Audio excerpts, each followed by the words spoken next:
Are you ready to create a life you crave? Let's spin that doom loop of negativity into an upward success cycle and start living lucky. Good morning! I'm Jana. I'm Jason. And we are living lucky. Yes, we are. Happy Monday. I hope you are too. Look at these. What does that mean? Rosy cheeks. Just like Santa Claus. I've been smiling all weekend. Have you? I have. We're celebrating the Chiefs win last night. Did any of you see that? And celebrating the Jana win on Saturday. Oh, did any of you see that? I did. I'm so We proud of are you. celebrating wins. We often talk about this. This is part of our Living Lucky platform. You have to celebrate your wins along the way. Yet, it feels foreign to us when we actually take time to do it. For example, I told Jason, I said, let's just spend the day watching football on Sunday and let's go get some football food. And we go to the grocery store to get football food. Guess what my husband puts in the cart? He puts spinach and cantaloupe. I'm like, that's not football food. That's not how you celebrate football. That's not what you do to celebrate. So you can treat yourself. You can treat yourself kindly. You can treat yourself well, or you can treat yourself like crap. That is true. Yeah. So many people are like, well, I'm going to treat myself. Are you treating yourself well? Or are you treating yourself badly? Right? That's right. so true. Like, what are you putting in your mouth? Yeah. So we tried to celebrate. My TEDx was on Friday and Saturday. I was there until late Friday night practicing. Late Friday night. We had dress rehearsal. I got so worried about her, I went to bed. Thanks, honey. Does your spouse do that? They're like, wow, it's getting kind of late. She's not home yet. I think I'll just go to bed. We practiced and I was very, very nervous. And let me tell you why. My practice went extremely well. And they always, When I don't rehearsal, know. when rehearsal is perfect, Yes. that doesn't leave a lot of room. That sometimes makes me more nervous because then I think, oh my gosh, I've just raised the standard. Or I've raised the bar. That's like for me on a golf swing. I'm like, dang it, I used up my good one. yeah. It's like when I use my your- practice swing and I'm like, Right? oh, it just caressed the top blades of the grass. And then I get up there. And then so you get in your head with that mental, like, I just used my good swing. Right? And then you start thinking, I'm gonna screw the next one up. And then you dig up this small ditch A that divot. you I could think it's- store. No, a small ditch that you could literally store water in case you ever had a drought. That's how I play. And then someone Okay. could use what comes out of the ground as toupees for like 20 minutes. And that's why they say golf is more of a mental game. Yes. And so is tennis. And so is life. So is life. So is speaking. So is TEDx. Everything is a mental game. Whether you It's think more you of can a or mental think you game. can't, You're right. You are right. But celebrate your wins. Even the small wins. It's about enjoying the journey and recognizing the progress. Yes. So Friday night went really, really well for me. And I literally came home and I was so nervous because I was like, I used up my good one. Like I only had one good one in me. All my good words are gone. And then the next day I was even more, I wasn't nervous. I was in a very weird state. And that made me a little bit What is this reticent feeling? What is because this I was like, why am I'm not really, I don't know this is a foreign state for me because I wasn't feeling nervous. I don't speak the language. I wasn't feeling calm and confident. I was just feeling a little out of it. And I thought, oh my gosh, what if I'm going to have one of those moments where I get up there and I'm like, I don't know, like a deer in headlights. Like, What am I talking about today? what? Yeah. What if I have one of those moments? Like, why am I on this stage? I think you were in the zone, like kind of floating above it all, Really? because you were there. Like I was. I don't feel even like know. you were so there In fact, yesterday at church, someone said, "How did it go? How were you great? Were you awesome?" And I'm like, I don't even know. Oh, no. I don't even know how I was. I'll have to watch the recording. Like all of you, I hope you'll watch the recording because Beta I blockers. literally felt, and this might sound weird, and I don't know, you might go, "Oh, Jana, now you've gone off the deep end." Jana just took a rope, took herself off into the distance. But I've told you before that whenever I speak to a group, my intention is just to serve. Use my stories to serve. And even if it just helps one person in the audience, that's really all that I am there for. And before I take the stage, I always say, "God, speak to me, through me, for me, by me, be me." And I kid you not, I literally went out there. I could not recall even being there. I do know that there was like a couple times at the beginning of my speech where I got in my head where I was like, "Oh, that was the wrong sentence." And then I literally said to myself, "Get out of your head." Am I out of my head? Am I out of my mind? I didn't quite go that far, but I was like, "Get in your heart and just give it to God and just go with it."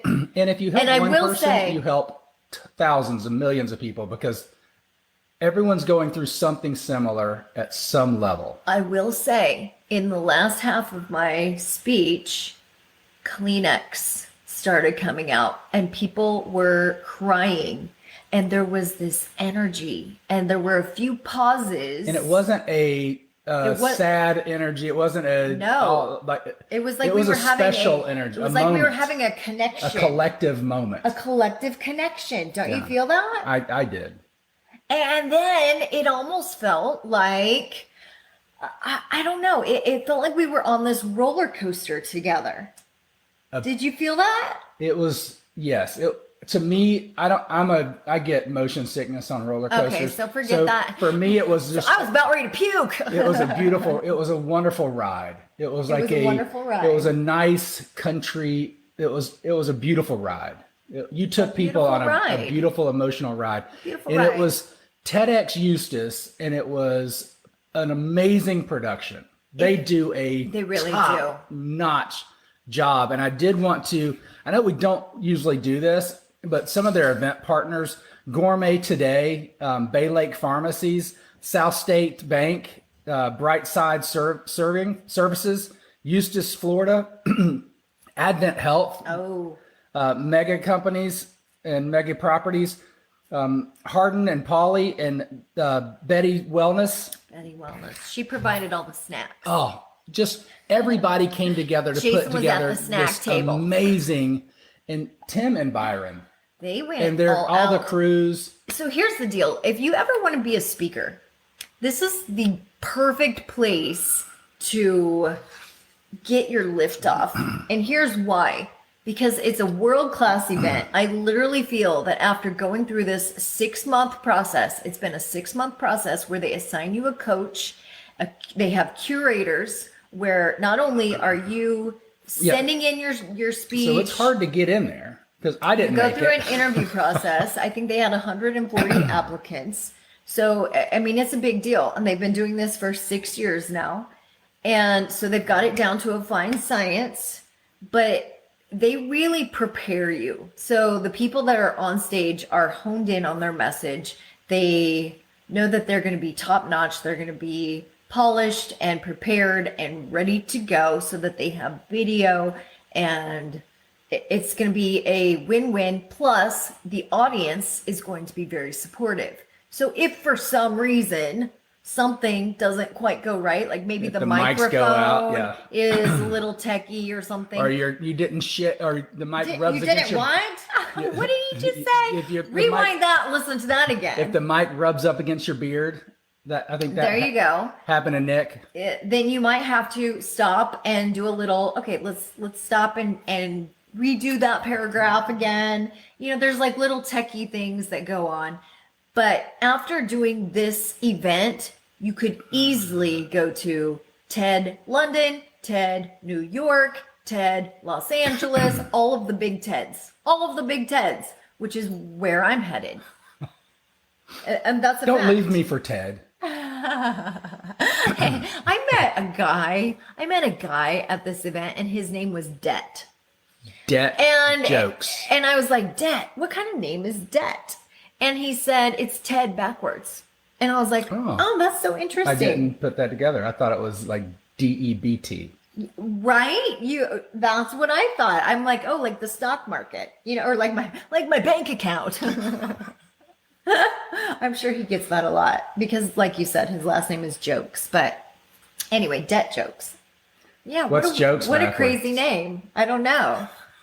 But anyway, I thought I would share that. I'll share this with Det Jokes. Maybe he'll become one of our sponsors. If you want to see the TED Talk, put it in the comments that you want to see the TEDx.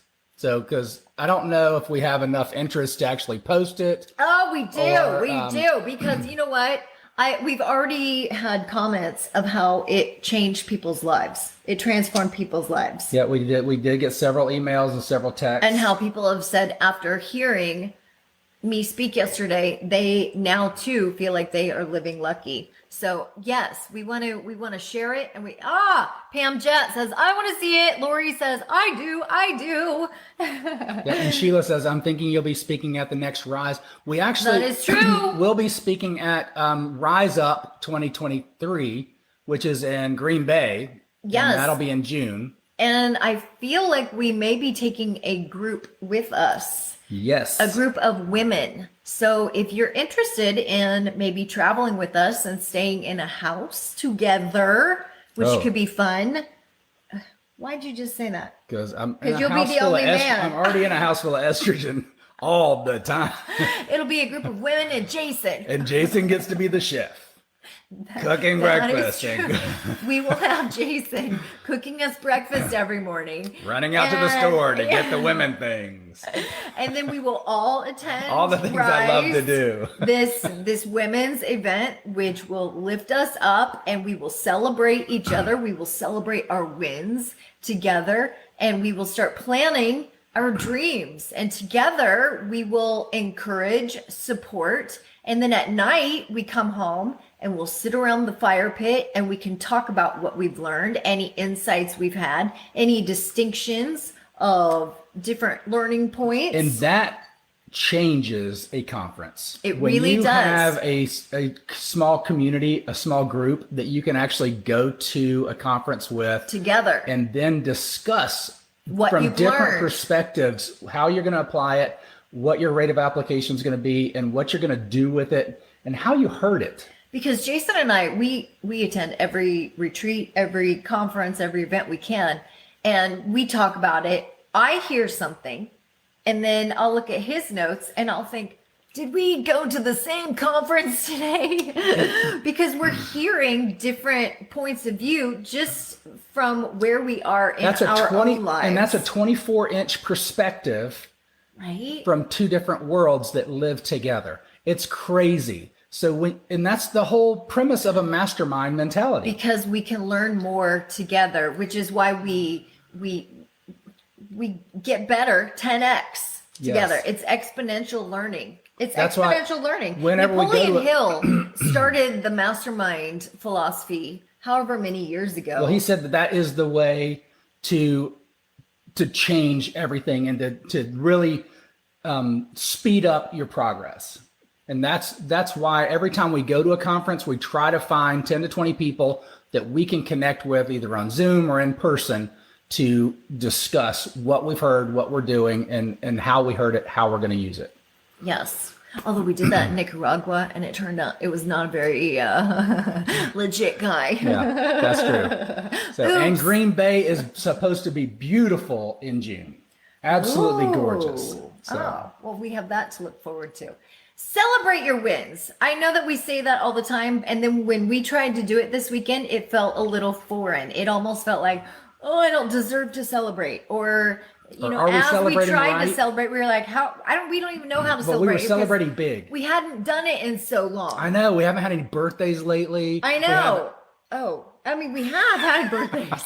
I'm so sorry. I didn't celebrate your birthday very well. I did. You know what? When my birthday comes around, we'll celebrate both of our birthdays.